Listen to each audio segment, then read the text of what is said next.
Boa noite, irmãos. Hoje é dia 24 de maio de 2026. Estamos dando início ao nosso culto, Igreja de Interlagos. Temos o nosso site www.igrejadeInterlagos.com.br e o nosso canal no YouTube, Igreja de Interlagos. Está à disposição dos irmãos. Amém? Hoje, para a gente fazer essa breve introdução de 15 minutos, irmãos, eu gostaria de falar sobre a primeira vez que os discípulos foram chamados de cristãos na Bíblia. Porque nós somos cristãos, né? Nós temos muitos nomes, crente, evangélico, né? Mas eu acho que o nosso principal nome é ser cristão, porque a gente é discípulo de Cristo, né? Que dizem, tem até um dizer que fala que crente até o diabo é, né? Porque crê. Agora, cristão é o que é discípulo, né? E essa história, irmãos, começou com Estevão.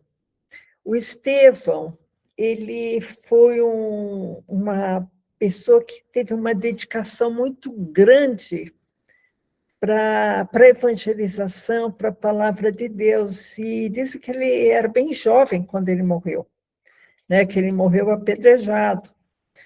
E aí eu queria só dar uma pincelada assim na história de Estevão. Talvez um dia eu traga somente o discurso de Estevão que ele fez em defesa própria, porque é um discurso muito bonito, muito completo. Mas hoje a gente faz só dar umas pinceladas assim na vida de Estevão, porque foi por causa dele que os discípulos foram chamados de cristãos. Então, eu queria que o pastor abrisse Atos 6, verso 5, porque aqui já fala das características, né, de Estevão. Irmãos, lembram que ele era um rapaz, ele não era um homem experimentado, não, ele era um rapaz. Então, Atos 6:5 fala assim: e esse parecer contentou a toda a multidão, e elegeram Estevão, um homem cheio de fé e do Espírito Santo, e Filipe, e Prócoro, e Nicanor, e Timão, e Parmenas, e Nicolau, prosélito de Antioquia. Então, eles elegeram alguns expoentes, né, alguns discípulos. Aí vamos pular para o verso 8, irmãos. Verso 8 fala assim: e Estevão, cheio de fé e de poder, fazia prodígios e grandes sinais entre o povo. E isso, irmãos, acabou levantando ciúmes, disputas, pessoas invejosas, né? Porque como é que ele está atraindo o povo com esses sinais e prodígios, e cheio de fé, cheio de Espírito Santo, e eu não atraio, né? E a gente vê que isso até hoje, né, tem, às vezes, entre igrejas, né, que ficam disputando pessoas, né?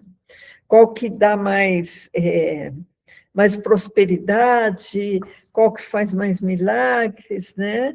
E eu acho que esquecem de falar que o Espírito Santo, ele está disponível para todos, né?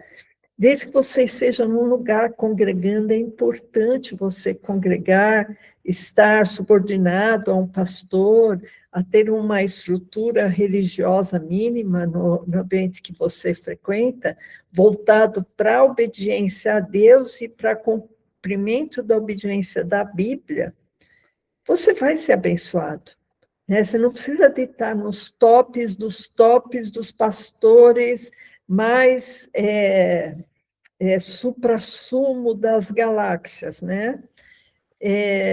Porque o Espírito Santo, irmãos, ele foi distribuído, né? Ele não está restrito a um ou outro lugar.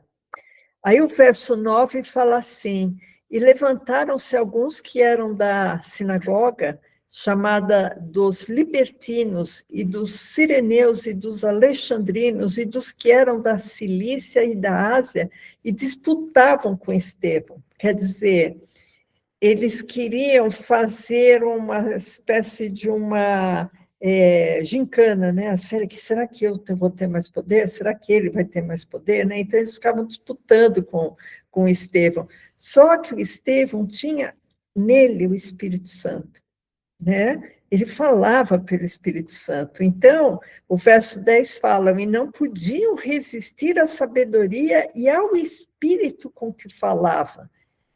Então, verso 11, subornaram os homens para que dissessem, ouvimos-lhe proferir palavras blasfemas contra Moisés e contra Deus.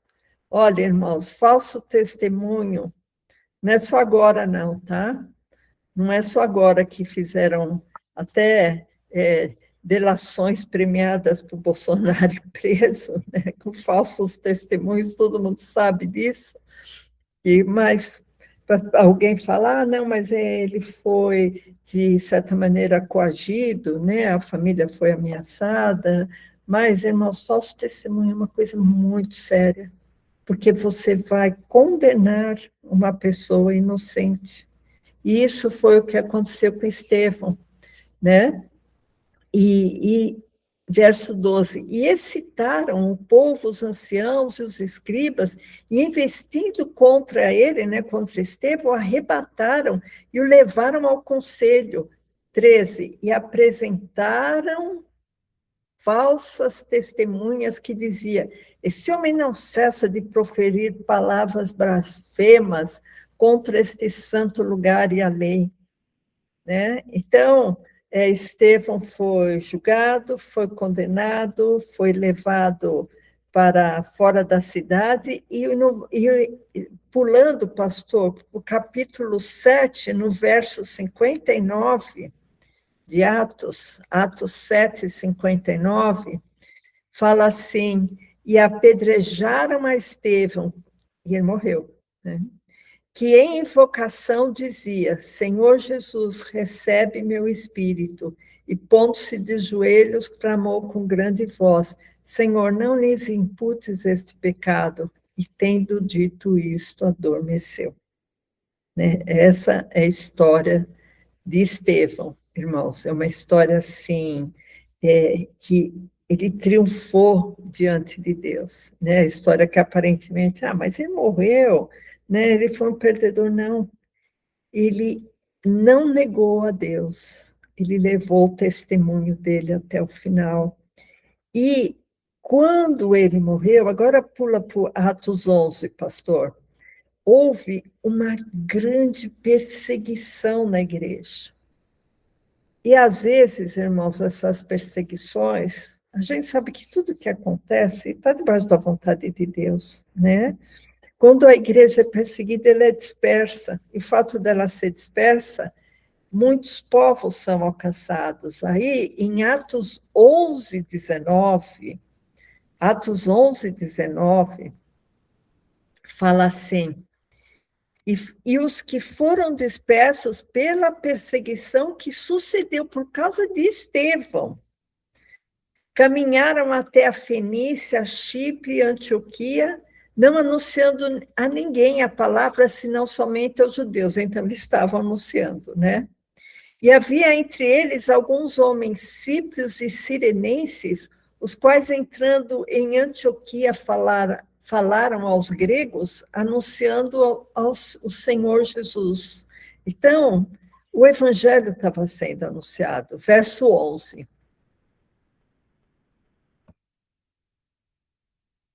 Verso 11, não, desculpa, irmãos. Atos 11, 21. Atos 11, 21. E a mão do Senhor era com eles. Irmãos, esse versículo é tão importante. A mão do Senhor era com eles. Vocês lembram lá no Velho Testamento que a mão de Jeová era o próprio Satanás que falava, a mão de Jeová vai pesar em você. Aqui é outra coisa, irmãos, é Novo Testamento.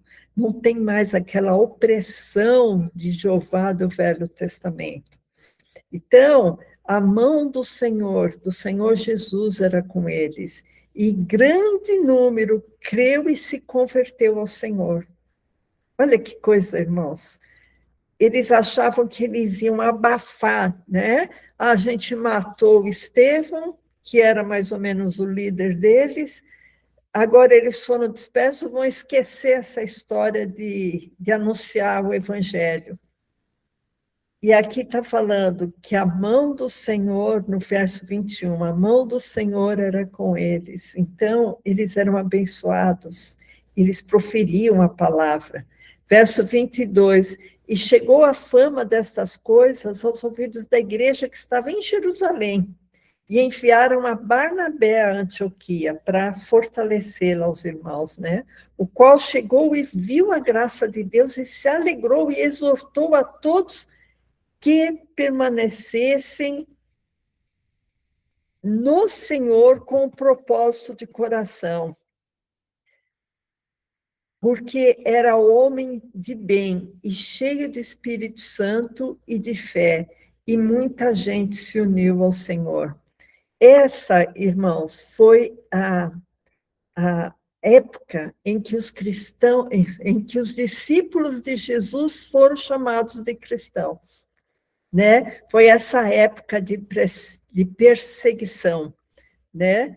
E deixa eu ver se verso 25, irmãos. E partiu Barnabé para Tarso a buscar Saulo, e achando-o, conduziu para Antioquia.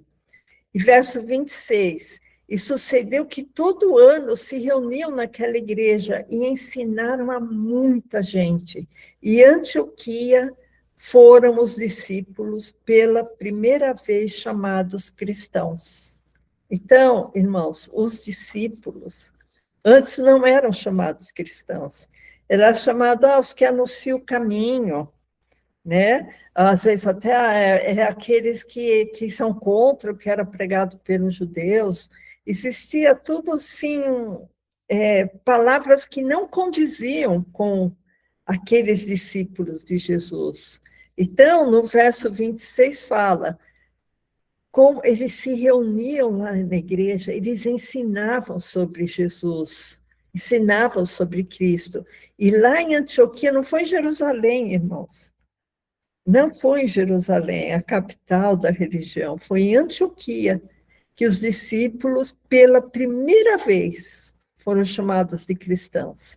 E nós somos esses cristãos, né? E eu acho que o cristão tem várias características, mas a principal é anunciar a Cristo. E por isso nós estamos aqui, para anunciar a Cristo. Amém?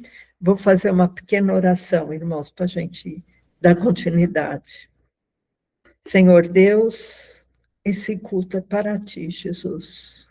Nós estamos aqui, Jesus, por tua causa, para te honrar, Senhor, para te engrandecer, Senhor, para declarar a ti, Senhor, que tu és nosso único Deus, nosso Senhor e nosso Salvador. Por isso, Senhor, te engrandecemos, te exaltamos, te glorificamos, Senhor Deus, e declaramos que fora de ti não há Deus.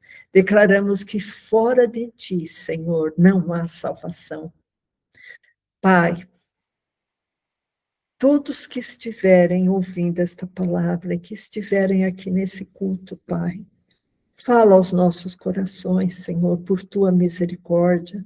Abençoa, Senhor, todos os que ouvirem essa palavra e que possam ser cheios do Espírito Santo, que possamos entoar louvores, Senhor, de uma maneira especial, porque para ti, Jesus, que possamos ouvir a tua palavra, abençoa a tua palavra, que ela venha carregada de unção espiritual, Pai. Abençoa, Senhor, esse culto, abençoe nossas vidas, eu te peço, em nome de Jesus. Amém.